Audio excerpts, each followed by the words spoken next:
తెలంగాణ రెడ్డి సంఘం నల్గొండ జిల్లా కమిటీ ఆధ్వర్యంలో రాజా బహదూర్ వెంకటరామారెడ్డి జయంతి వేడుకలను సంఘం కార్యాలయంలో ఘనంగా నిర్వహించారు. ఈ కార్యక్రమానికి ముఖ్య అతిథులుగా గ్రంథాలయ మాజీ చైర్మన్ గాదె వినోద్ రెడ్డి మరియు తెలంగాణ రెడ్డి సంఘం రాష్ట్ర నాయకులు వంగల అనిల్ రెడ్డి పాల్గొని రాజా బహదూర్ వెంకటరామారెడ్డి చిత్రపటానికి పూలమాలలు వేసి ఘనంగా నివాళులు అర్పించారు.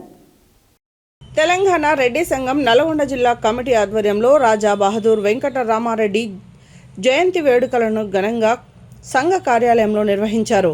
ఈ కార్యక్రమానికి ముఖ్య అతిథులుగా గ్రంథాలయ మాజీ చైర్మన్ గాదె వినోద్ రెడ్డి మరియు తెలంగాణ రెడ్డి సంఘం రాష్ట్ర నాయకులు వంగాల అనిల్ రెడ్డి పాల్గొని రాజా బహదూర్ వెంకటరామారెడ్డి చిత్రపటానికి పూలమాలలు వేసి ఘనంగా నివాళులు అర్పించారు. ఈ సందర్భంగా నాయకులు మాట్లాడుతూ రాజా బహదూర్ వెంకటరామారెడ్డి తెలంగాణ సమాజంలో విద్యాభివృద్ధికి, మహిళా విద్యకు, సామాజిక సేవకు విశేషంగా కృషి చేసిన మహనీయులని అన్నారు. పోలీస్ శాఖలో ఉన్నత పదవిలో పనిచేస్తూనే ప్రజల సేవకు అంకితమైన విద్యా సంస్థల అభివృద్ధికి, పేద విద్యార్థుల ప్రోత్సాహకానికి తన వంతు కృషి చేశారని తెలిపారు. ముఖ్యంగా బాలికల విద్యకు ప్రాధాన్యతనిస్తూ విద్య ద్వారానే సమాజంలో అభివృద్ధి సాధ్యమని నమ్మి అనేక సేవా కార్యక్రమాలకు అండగా నిలిచిన గొప్ప దాతగా, విద్యాభిమానిగా రాజా బహదూర్ వెంకటరామారెడ్డి చిరస్మరణీయులని కొనియాడారు.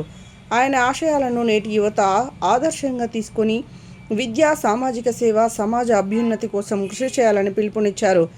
ఈ కార్యక్రమంలో తెలంగాణ రెడ్డి సంఘం నల్గొండ జిల్లా నాయకులు గాదె సైదిరెడ్డి, కోమటిరెడ్డి, అరుణ, బోచిరెడ్డి, కాంచరకుంట్ల వెంకట్రెడ్డి, అలుగుబెల్లి వెంకట్రెడ్డి, దోనాల నాగార్జునరెడ్డి, గుండెడ్డి వెంకట్రెడ్డి, ఏమిరెడ్డి సతీష్ రెడ్డి, అలుగుబెల్లి శ్యామ్ సుందర్ రెడ్డి, మేరెడ్డి ప్రవీణ్ రెడ్డి, అనిల్ రెడ్డి, కోట్ల అశోక్ రెడ్డి, కార్యకర్తలు, సంఘ సభ్యులు పాల్గొని రాజా బహదూర్ వెంకటరామారెడ్డికి ఘనంగా నివాళులు అర్పించారు.